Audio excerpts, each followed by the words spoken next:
da mucho gusto estar aquí y espero que no se duerman con esta plática y que los aplausos que vengan después de haberla terminado sean todavía más intensos, más emocionantes, etc. ¿Cómo se prende este chunche?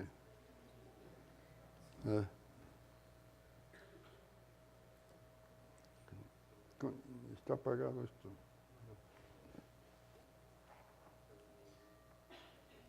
Bueno, aquí empiezo presentándoles unas esculturas de mi esposa, Flora Goldberg, ¿verdad?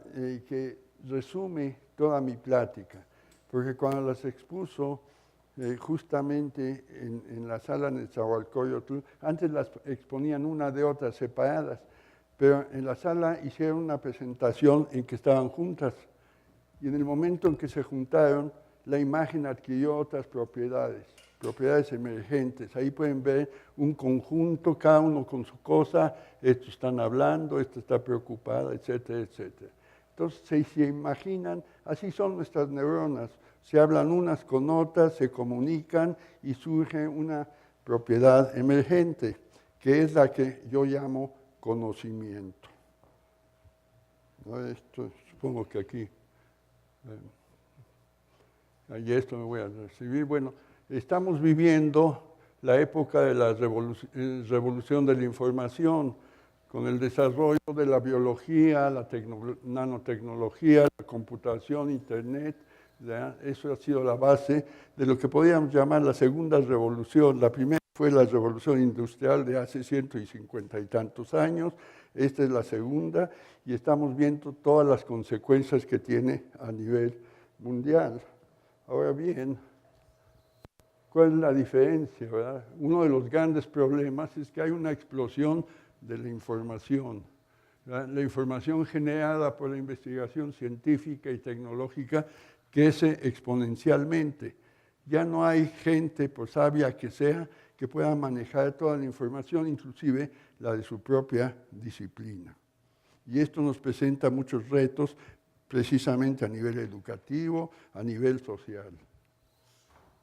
El aumento de información realmente no implica un aumento en conocimiento.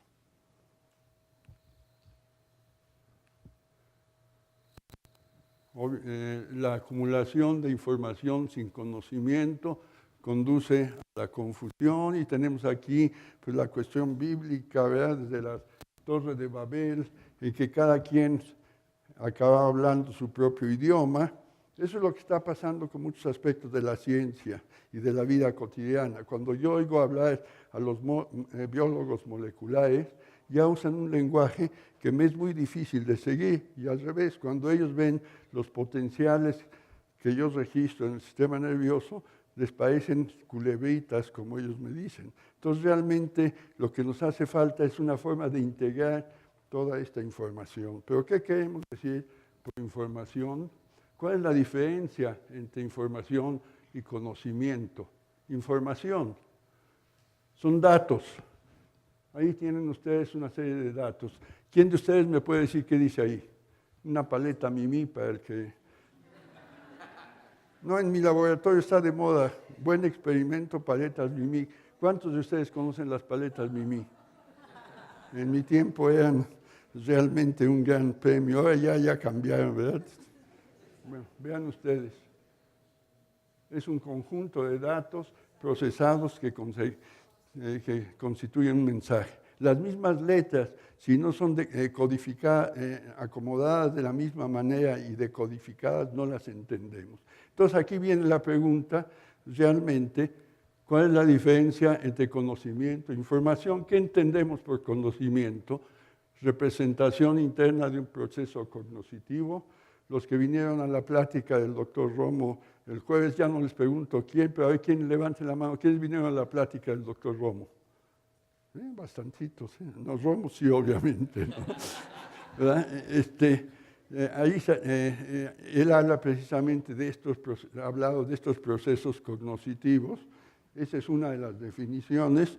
La otra es un conjunto organizado de datos e información destinados a resolver un problema específico. A mí me gusta mucho esa definición, ¿verdad? Porque toda nuestra vida, todas nuestras acciones están destinadas a resolver problemas específicos, ya sea moverse, ya sea decidir cómo caminamos, cómo nos subimos, cómo nos bajamos.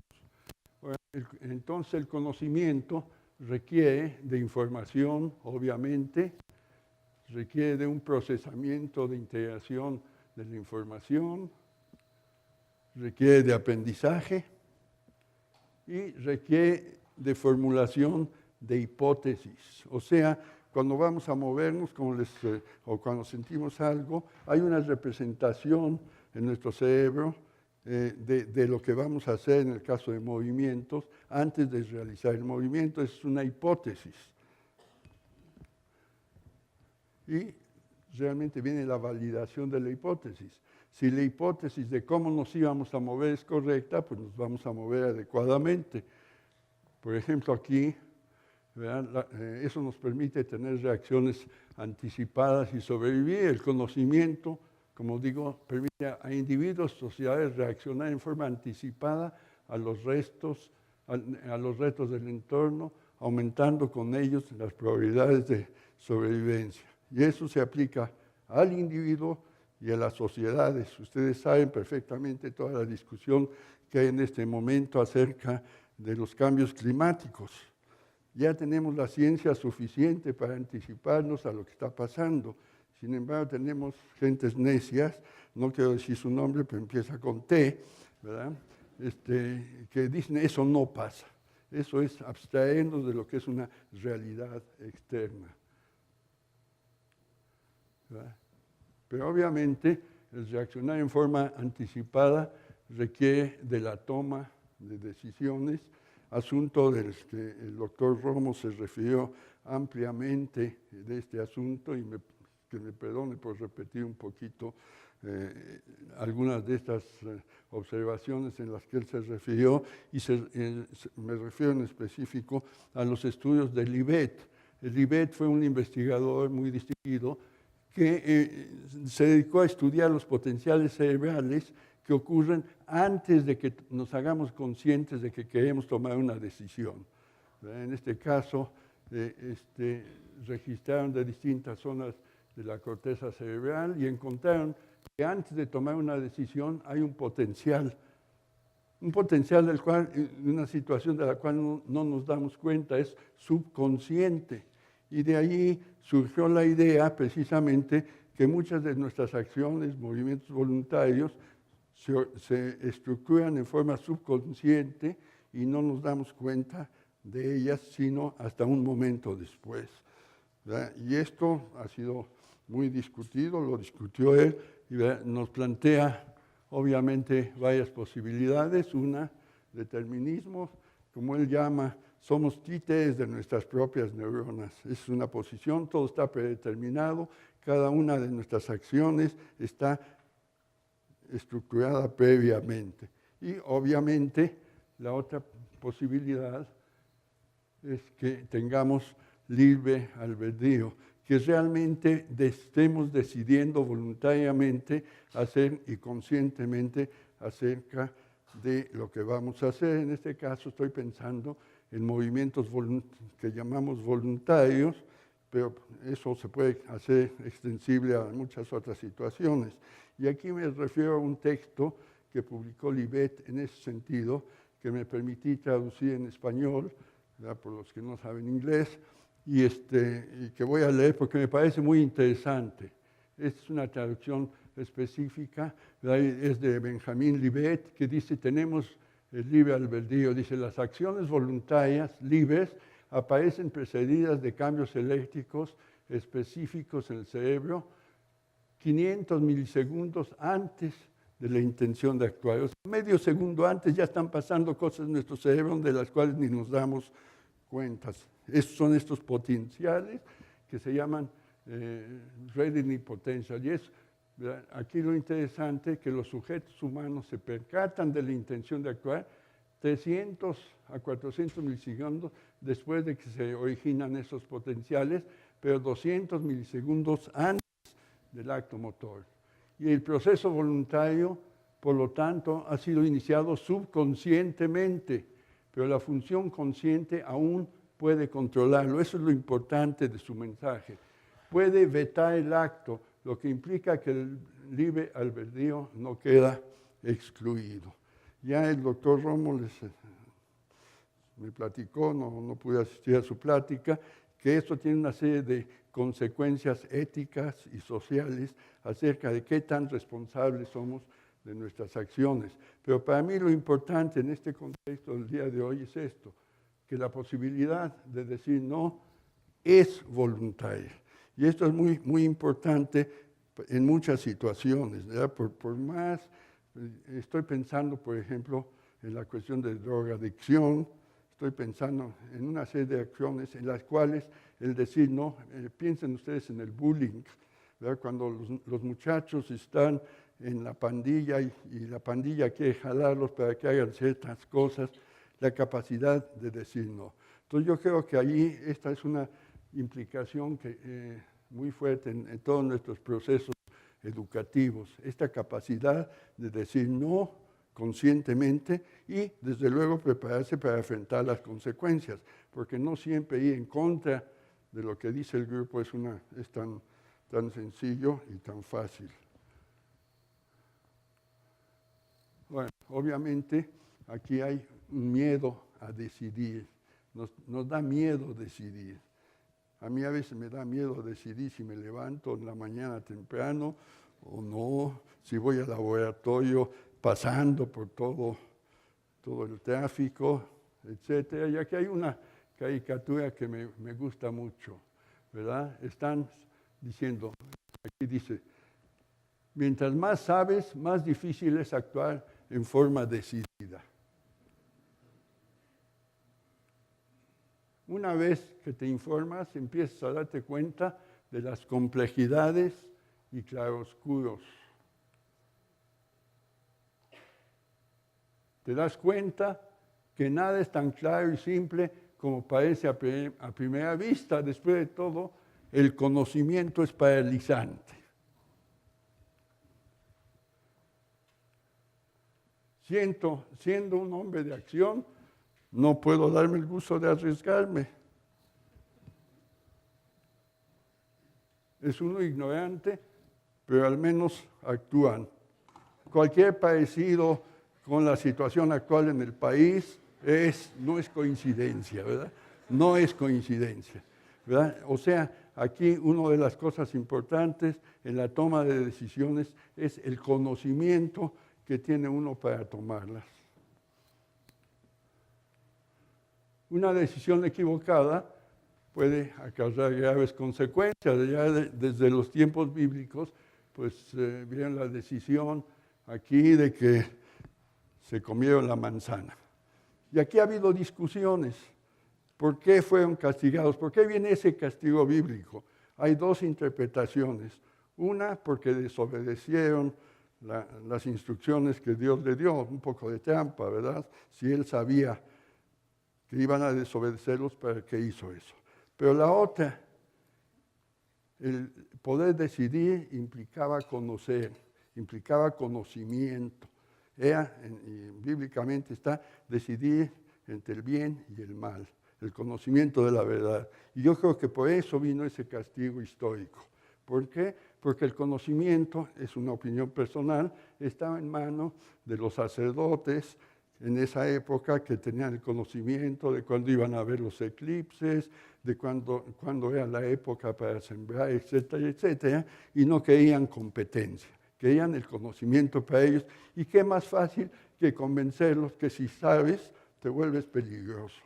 Cualquier coincidencia con la situación actual, piensen un poquito en eso, ¿verdad? Se ha metido en la cabeza que el conocimiento es paralizante, que el conocimiento permite que la gente no sea manipulada tan fácilmente.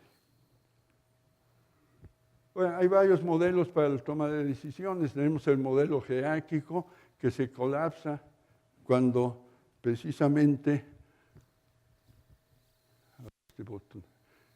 cuando se quita el director de orquesta. Ejemplos históricos, Bueno, la conquista de México. Llega Cortés, descabeza al gran Tlatoani, lo pone a un lado y todo el sistema se colapsa. Se lleva un cierto tiempo a que se reorganizan Cuauhtémoc y todos ellos para hacer frente. Pero en el primer momento la gente no sabe qué hacer. Y obviamente el segundo modelo es el modelo distribuido, en el cual uno está interaccionando con otro. En mis estudios con las neuronas hemos encontrado que realmente este es el modelo el modelo que representa la realidad de lo que estamos midiendo.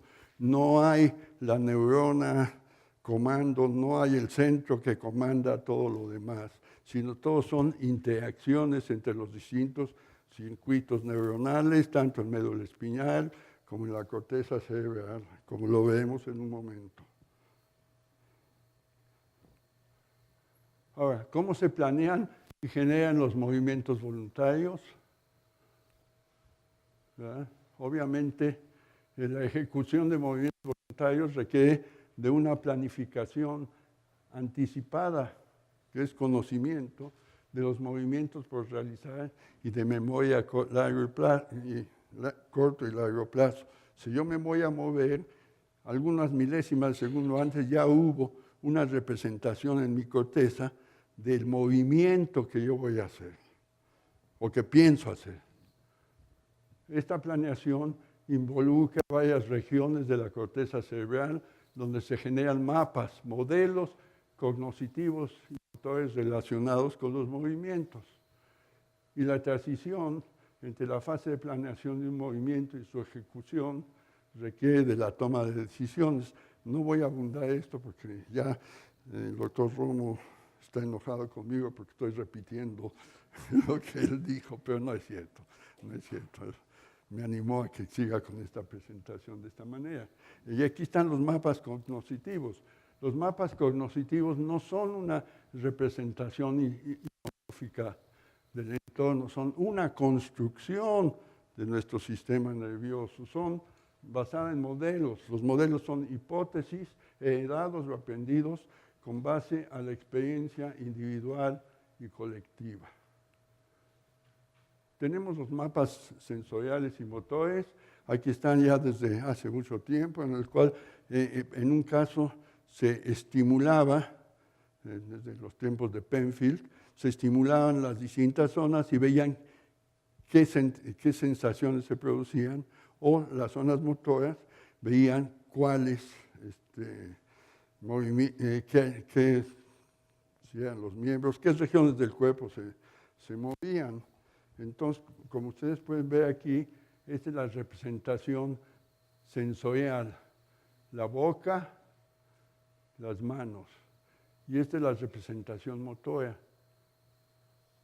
de distintos cuerpos. Ahora, de esto se han hecho representaciones tridimensionales. Aquí tenemos una representación de los mapas sensoriales y los mapas motores. Sensoriales, las zonas más sensibles son las manos, los genitales, la boca. Y estos son los motores, las manos y la boca. Siempre que presento esto, la gente piensa que a lo mejor debería ser al revés, pero eso ya es cuestión de cada quien, ¿no? Ahora, durante la ejecución de movimientos voluntarios se activan regiones específicas de la corteza cerebral. Aquí podemos ver cuando la persona está moviendo un dedo, cómo se activan algunas zonas específicas. Este es el derecho, este es el izquierdo, ¿verdad? Este es un punto. O sea, cada vez que hacemos un movimiento hay una representación en la corteza cerebral. Y lo interesante son unos estudios viejos ya de Nicolelis, en que muestran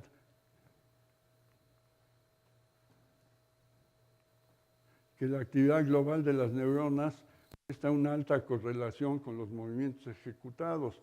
Aquí lo que ellos tenían era un mono y estaban registrando la actividad de muchas neuronas, y este era el movimiento que hacía el mono estaba moviendo una palanca. Entonces ellos trataban de ver qué tanta información podían extraer de estas neuronas que les permitía controlar un robot, un brazo externo. Entonces ellos encontraron a través de una serie de análisis matemáticos, ¿verdad?, que la actividad global de todas las neuronas mostraba una alta correlación con los movimientos ejecutados. Aquí tienen, por ejemplo, los movimientos observados, son esto en negro, con una predicción lineal. Aquí tienen en rojo, más o menos, vean que el movimiento era un poco estacionario, y el otro es usando redes neuronales. Lo importante es cuando ya tenían su robot local o el remoto, que más o menos se seguían las instrucciones. O sea, que como les debe haber explicado el doctor Romo en su plática, hay una representación de las neuronas corticales que están asociadas a un movimiento. Y eso pues tiene mucho interés desde muchos puntos de vista, tanto conceptual como práctico, ¿verdad? Porque lo interesante es que al pensar un movimiento, aún sin ejecutarlo, se activan áreas de la corteza motora y sensoriales. Esto es sensacional desde un punto de vista práctico, porque una persona, sobre todo como veremos un momento, que tiene lesiones espinales y no puede moverse, su cerebro sigue activo, lo hemos visto con Stephen Hawking y otras personas, y pueden comandar o pueden comunicarse con el mundo externo. Aquí, por ejemplo, tenemos esto, aquí están registrando, estos son registros hechos por Andy Schwartz, un investigador en que tienen electrodos implantados en la corteza del mono, y él está comandando a ese brazo del robot, ¿verdad? Desde la Universidad de Pittsburgh. Vean cómo puede comandar, vean cómo mueve su brazo. Seguramente al mover el brazo intuitivamente aprendió a controlar el robot. Es un proceso de aprendizaje. Se supone que es algo que le gusta. Por ahí una vez un investigador dijo que si fueran gotitas de tequila sería todavía más rápido el movimiento.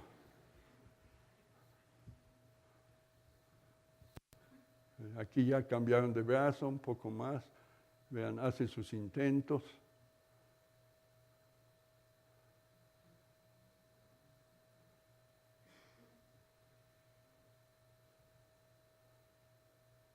Vean ustedes, son movimientos erráticos, no son movimientos tan, digamos, como los hacemos nosotros, pero ya es un gran adelanto. Yo no sé cuántas neuronas están muestreando al mismo tiempo, son pocas, pero con eso basta ya para tener esos movimientos controlados.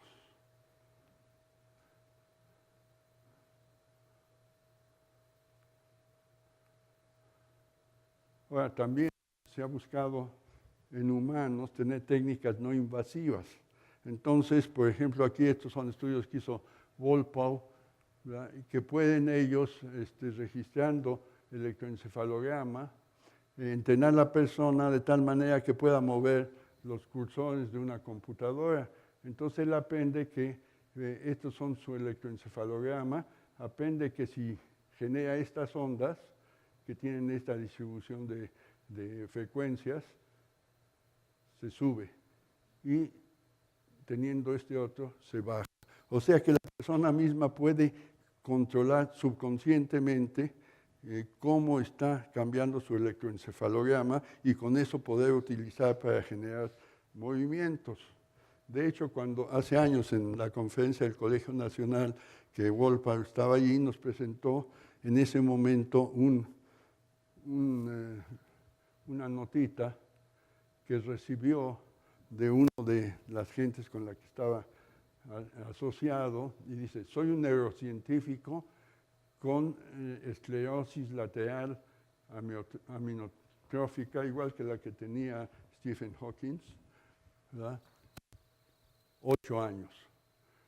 Mi sistema antiguo ya no estaba confiable, y mi amigo le pidió a Jonathan ayuda.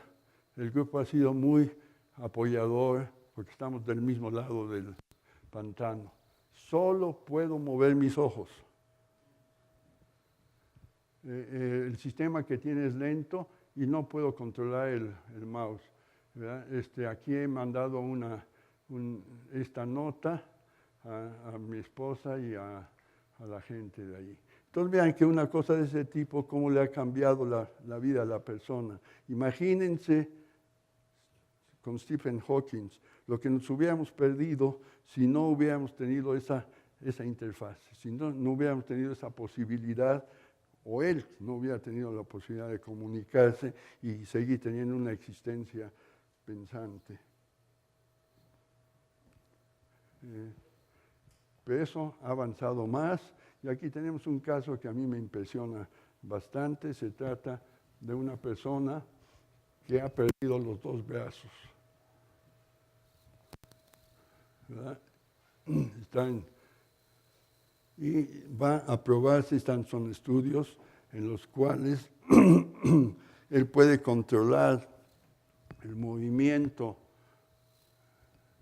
de las prótesis, ¿verdad?, a través de la contracción de sus músculos. Les registran los electromiogramas. Ahí pueden ustedes ver, ¿verdad?, están viendo en qué puntos siente cuando le tocan.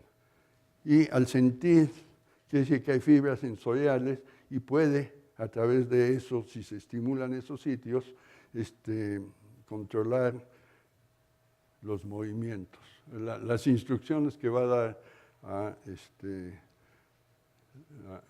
las prótesis. Ahí ella está explicando, le quita el sonido, pero esos son los sitios en donde siente que puede ser activo.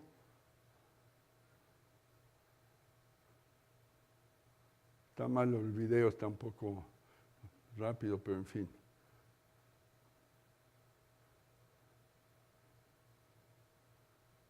No es que ella esté temblando, ¿eh? Ahora le ponen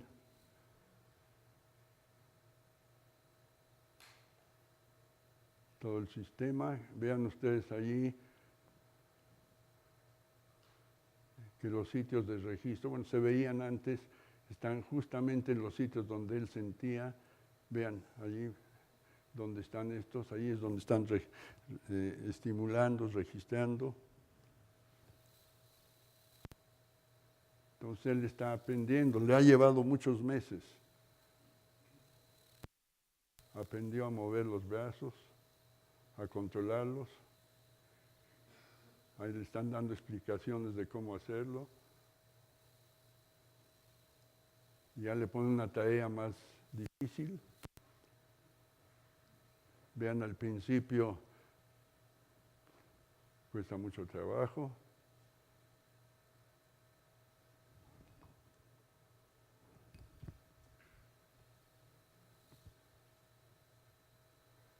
Poco a poco.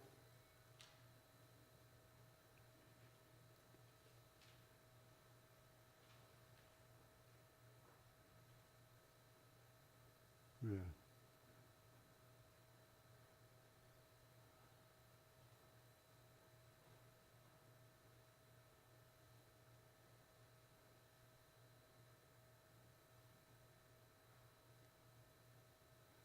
Puede agarrar una manzana y vean eso.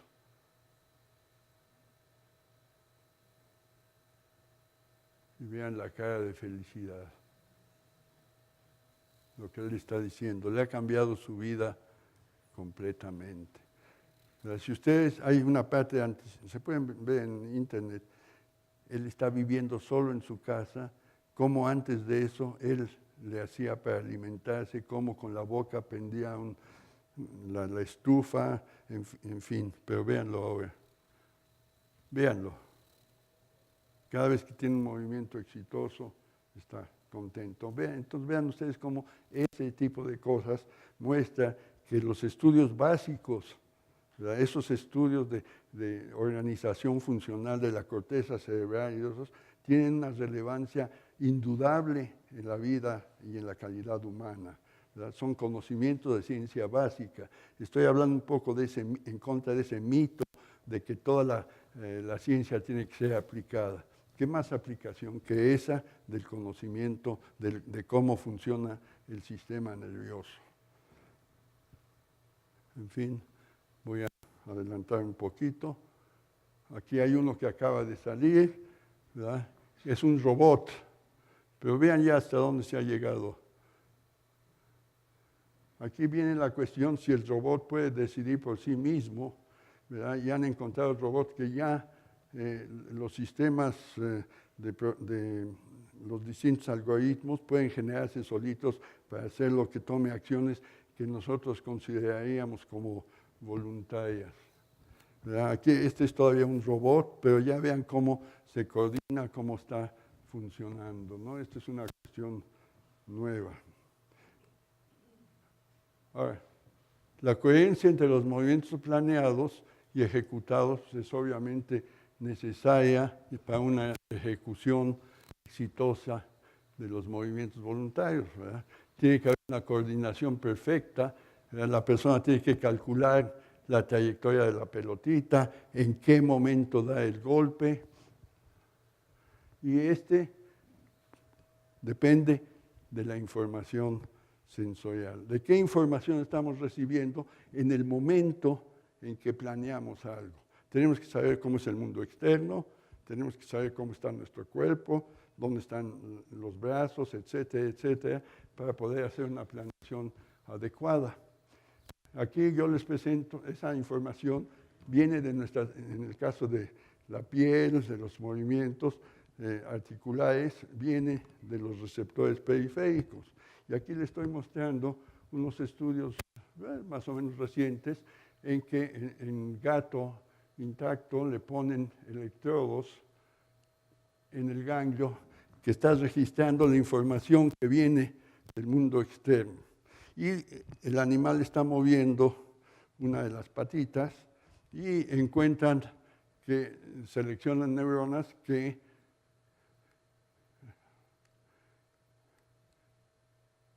se activan cíclicamente y ven, se activan durante los movimientos de la cadera, de la rodilla y del tobillo. Y aquí lo interesante es, tienen la coincidencia que hay entre el movimiento real, en negro, y cuando se codifica a partir de esa información. O sea, nuestros receptores periféricos, y eso lo ha mostrado muy bien también Ranulfo, cuando dan tacto, y mandan información acerca de ese mundo externo, acerca de cómo están las cosas. Sin embargo, ¿verdad?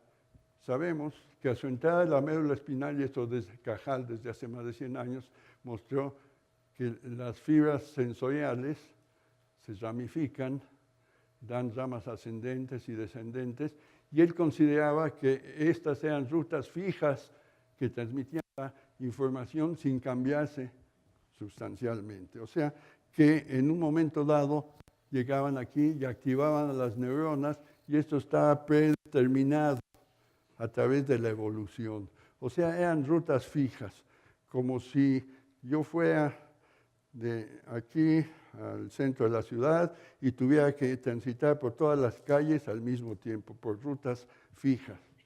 Sin embargo, ahora sabemos que la información que proviene de los receptores periféricos puede ser modificada por mecanismos centrales. Parte de ese control se ha descubierto que hay neuronas que pueden controlar la información que viene de estos receptores periféricos. Si pueden controlar la información que viene del mundo externo, quiere decir que realmente nuestro sistema nervioso va a hacer una interpretación de esa información. Este es un mecanismo que está cambiando todo lo que va por aquí. Ahora sabemos, voy a dar un poco, que estas neuronas, aquí como le estaba yo mostrando, son GABAérgicas. O sea, liberan un neurotransmisor, una sustancia que tiene una acción especial sobre las terminales de las fibras sensoriales. Aquí estas son las fibras sensoriales, estas son las interneuronas GABAérgicas. Entonces, cuando se activan estas interneuronas, se libera GABA y se activan estos canales, sale el cloro y como consecuencia de eso, las fibras se despolarizan, cambia su polarización.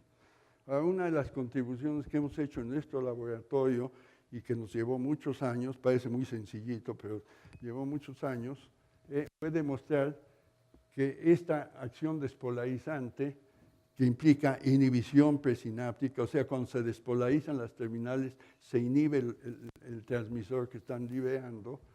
Entonces aquí pudimos demostrar que esta despolarización tiene un carácter local. Estábamos viendo los cambios en la eficacia sináptica de dos colaterales de la misma fibra. ¿Cómo sabemos que es la misma fibra? Estimulábamos aquí y registraron la respuesta aquí, o estimulábamos en el segmento L6, este es el segmento lumbar 3, segmento lumbar 6. Entonces vean, cuando estimulamos el segmento lumbar 3, se produce la respuesta. Cuando estimulamos el 6, también. Eso es a un intervalo grande. Sin embargo, si acortamos el intervalo, cuando estimulamos el segmento lumbar L6, se produce respuesta, pero el otro no, al dar a L3 no se produce. Quiere decir que es, desde un punto de vista electrofisiológico, es la misma fibra, porque si se activó una vez ya no puede responder otra vez a un intervalo de tiempo muy corto, es lo que se llama período refractario. Entonces vean ustedes las medidas aquí, no los voy a aburrir con toda la técnica, pero vean ustedes aquí, estamos viendo la excitabilidad de cada una de estas colaterales, y cuando estimulamos el nervio posterior articular, vean cómo se reduce la eficacia sináptica de esta colateral, la L6, la lumbar, más que la de L3. Pero aquí viene lo interesante, vean, se estimula la corteza en varios sitios y puede cambiar la eficacia sináptica de la colateral L6, pero no la de la colateral L3, que está mandando información al cerebelo. O sea, nuestro sistema nervioso, la corteza cerebral, puede controlar el flujo de información. Es como si fuera un policía de tráfico eficaz, que no los conozco, pero en fin, en que está dirigiendo el flujo de información. Y aquí les presento un pequeño modelito que les explica lo que quiero decir. Aquí tienen ustedes una fibra que tiene dos colaterales y esta interneurona GABAérgica está inactiva, ¿verdad? Como les digo, el carácter local de la modulación GABAérgica convierte a las ramificaciones interespinales en sustratos dinámicos, no lo que decía Cajal de algo fijo, sustratos dinámicos que están cambiando todo el tiempo, que permiten a través de la inhibición presináptica un direccionamiento selectivo. Aquí va el impulso, ¿verdad? Se libera transmisor, se activan los dos.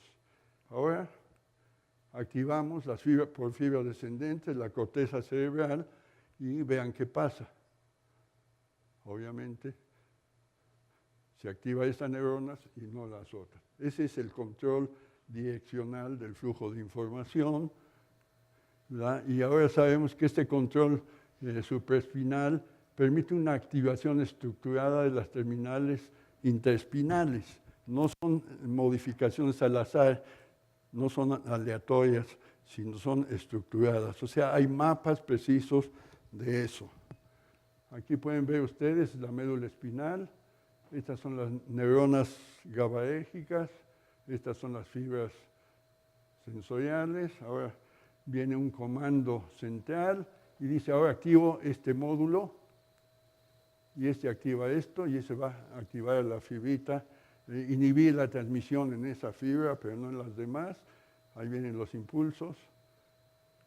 Entonces se activaron aquí y aquí y aquí no. Entonces va a depender mucho de dónde están conectadas esas terminales, con quién están conectadas. Ahora se activa otro módulo, ahora se activan los dos y obviamente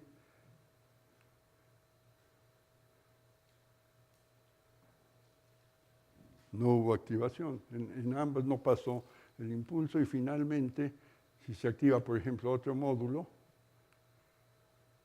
van por ahí, se activan esto.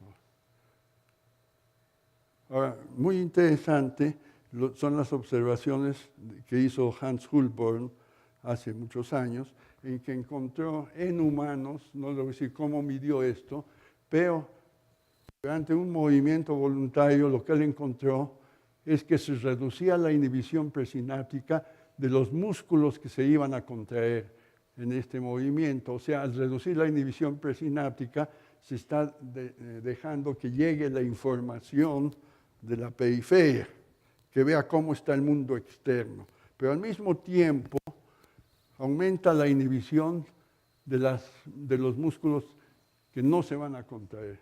O sea, cuando vamos a hacer un movimiento planeado, ya sabemos qué músculos se van a contraer y cuáles no, y se arregla la información. Imagínense toda la cantidad de información que está llegando, millones y millones, entonces son procesos que seleccionan la información de tal manera que, supongo, el sistema puede trabajar más eficientemente. Ahora, obviamente, el control presináptico, lo que estamos dando como hipótesis, es que contribuye a generar una mayor coherencia entre los mapas corticales de los movimientos planeados y los ejecutados. Y aquí hay un pequeño ejemplo que me gusta, es entrenar a una persona a apretar un resortito y están viendo el movimiento de un dedo y del otro. Entonces ustedes ven, repiten aquí el movimiento del dedo índice y del pulgar. Y ahora le anestesian una de las articulaciones. Entonces vean qué pasa. El momento de decisión de cuándo inicia el estímulo se vuelve errático. No sabe exactamente en qué momento debe de hacerlo y cómo hacerlo. Ahora, voy a cambiar un poco de tema y ya hablar un poco más de lo que estamos haciendo actualmente para mostrarle que los mecanismos asociados con la percepción del dolor también son una construcción de nuestro propio sistema nervioso. No es que el dolor existe, el dolor es una interpretación, así como interpretamos la tercera dimensión cuando estamos nosotros, hasta donde yo sé, solo podemos ver en dos dimensiones. El dolor es una interpretación, es conocimiento de la información del mundo externo. La hiperalgesia, para los que no saben, se relaciona en forma estrecha con la alodinia. La alodinia es la aparición de sensaciones de dolor en respuesta a estímulos que antes no nos producían dolor. Por ejemplo, cuando nos quemamos, nos tocamos a un lado, fuera de donde estuvo la lesión primaria y sentimos dolor. Como por ejemplo aquí el hecho de un cepillo o en contacto con agua. Y se han hecho medidas, por ejemplo aquí se está midiendo la intensidad del estímulo y en condiciones normales, esta es la respuesta al dolor, esta es una escala del dolor, 0 no es dolor y 10 es dolor, llamémosle intolerable. Entonces, cuando hay una lesión, esta curva se desplaza hacia aquí. Y aquí hay estos estímulos, esta intensidad de estímulos que antes no producían dolor, ahora sí producen dolor. Es lo que se llama alodinia y viene esta parte hiperalgesia. Estímulos que producían dolor ahora producen mucho más dolor. Como les voy a mostrar, el sistema nervioso controla hacia dónde se va la alodinia, hacia dónde se va la hiperalgesia. Son controles independientes. Ahora, hay una situación que a mí me parece muy interesante y que fue sugerida por un colaborador, un antiguo alumno mío, el primero hace 50 y tantos años, el doctor Silvio Glusman, que después se fue a Harvard y luego en Chicago se volvió jefe del departamento de anestesiología, y han encontrado una cosa muy interesante. Si a un paciente le meten una pequeña dosis de lidocaína antes de una operación quirúrgica, el dolor postoperatorio disminuye extraordinariamente. Eso es lo que se llama analgesia preventiva, que se define como un tratamiento que empieza antes de la cirugía, previene el establecimiento de sensitización central producido por la cirugía incisional y previene el establecimiento de la sensitización central causado por lesiones incisionales o inflamación. Visto en otra manera, aquí gráficamente, esto es precisamente la duración de la cirugía. Esta es la entrada de las señales nociceptivas y este es el dolor, digamos, que se registra postoperatorio. Entonces, cuando se da analgesia preventiva, en este momento, vean cómo se reduce mucho. Y cuando se combinan con anestesia postquirúrgica, vean cómo se reduce. Entonces nosotros decidimos estudiar esos mecanismos, qué pasaba en la médula espinal cuando teníamos esas situaciones. Y lo que hicimos era registrar del dorso de la médula de muchos sitios al mismo tiempo. Aquí les muestro unos registros. Esto es en animal, en gato anestesiado. O sea, el animal no siente dolor, pero sí se activan los mecanismos espinales asociados con el procesamiento de esa información. Entonces aquí estamos registrando de 4 sitios, 4 segmentos al mismo tiempo. En la realidad estamos poniendo 12 a 16 electrodos, o sea, estamos registrando mucho y muchos canales, y hemos visto que cada uno de estos potencialitos responde a la activación síncrona de un grupo de neuronas. Hemos identificado cuáles neuronas. No voy a entrar en detalles en el momento, simplemente quiero mostrarles, vean cómo de repente aparecen sincronizados en todos los segmentos, o hay momentos en que se activa uno, pero no los otros. ¿Ok? Ahora damos capsaicina. ¿Saben lo que es la capsaicina? El principio activo del chile. Cuando se inyecta una pequeña cantidad, activa receptores sensibles al calor. Es lo que nos produce esa sensación de calor o irritación cuando los tomamos. Entonces vean qué pasa cuando damos capsaicina. Vean cómo cambia, aumenta la sincronización. El sistema parece que se vuelve loco, pero no está tan loco, como vean en un momento dado. Ahora metemos una pequeña cantidad de lidocaína intravenosa, que es la que se supone produce la analgesia preventiva, y vean qué pasa. O sea, el sistema regresó casi a como estaba antes. Pasa el tiempo y vuelve a haber una hiperactivación. Entonces la pregunta es, ¿qué está pasando con estas conexiones durante los distintos momentos? Una forma de inferir las conexiones entre todos los grupos es medir la correlación. Si se activa este grupo y este grupo al mismo tiempo, tiene una correlación de 1. Si se activan uno y después el otro, puede ser -1. Si son independientes es 0. Entonces eso nos da una idea del mapa de la médula espinal. ¿Y qué encontramos? Encontramos esto, estamos midiendo la correlación entre los distintos sitios. Son 52 combinaciones. Entonces vean ustedes, este control las tenemos ordenadas de mayor a menor. Y aquí damos capsaicina. Cada bloque de estos son 10 minutos. Entonces vean ustedes cómo va aumentando lentamente la correlación. Está aumentando la sincronía entre las neuronas. Y esa sincronía la que produce y activa las neuronas que a su vez nos van a informar al sistema nervioso que hay dolor, que hay, más bien hay destrucción de tejidos. Vean qué pasa cuando damos la lidocaína. El efecto de la lidocaína dura nada más media hora. Se restaura y aquí espinalizamos, bloqueamos la médula espinal y vean cómo se pierde este efecto inmediatamente. Entonces, esto nos sugirió que lo que estaba pasando no es algo que está sucediendo en la médula espinal, sino que depende de un control que está por arriba de la médula espinal, ya sea el tálamo, la corteza cerebral, los núcleos del tallo cerebral. Los hemos identificado, pero no voy a entrar en esos detalles. Simplemente aquí lo que quiero mostrarles es que al incrementarse el nivel de sincronización neuronal durante la estimulación nociceptiva, la red neuronal se reorganiza y se produce una activación preferencial de las vías que producen inhibición presináptica.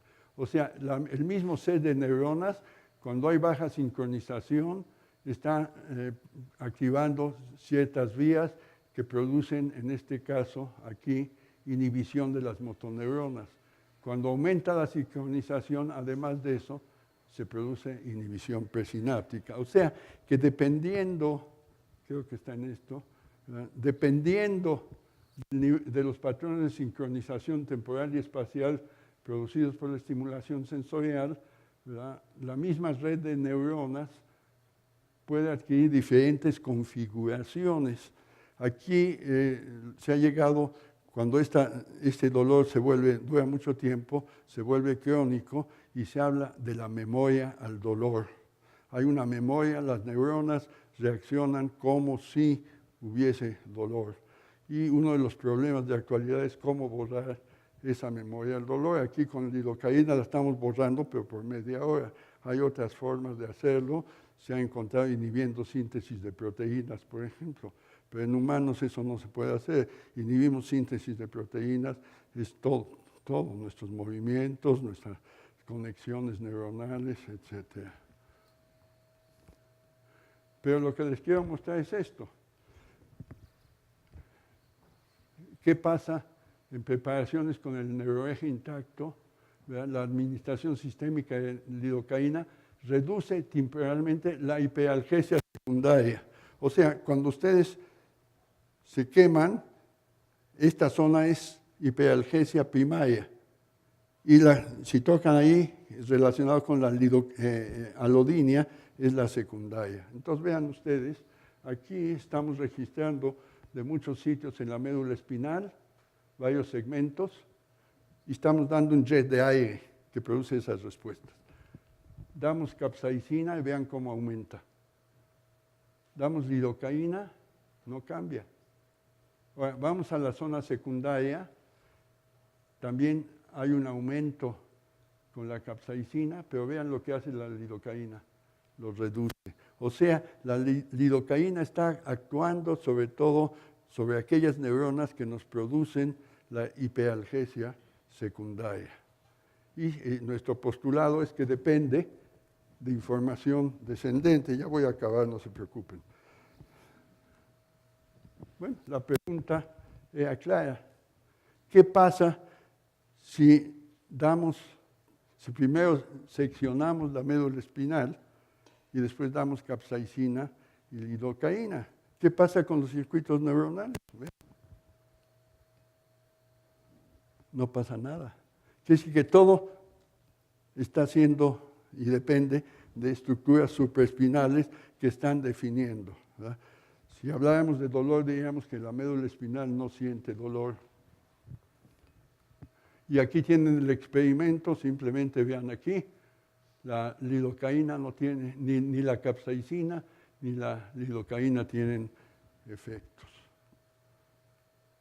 Entonces, todos estos estudios nos muestran, ¿verdad?, que la estimulación nociceptiva induce cambios en los patrones de conectividad neuronal en diversas estructuras, tálamo, corteza y núcleos del tallo cerebral, que a su vez modifican en forma estructurada los patrones de conectividad entre las neuronas del cuerno dorsal involucradas en la generación de hiperalgesia y alodinia.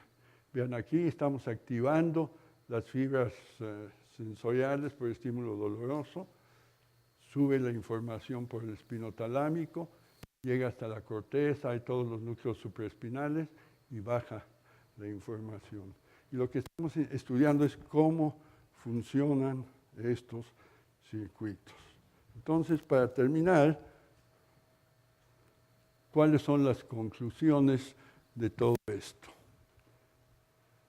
La primera, ¿verdad? El estudio del sistema nervioso ha aportado elementos fundamentales sobre los eventos neuronales asociados con la generación de movimientos voluntarios, procesos cognitivos, incluida la nocicepción. Este conocimiento nos permite conocernos más a nosotros mismos y la forma en que interaccionamos con el entorno.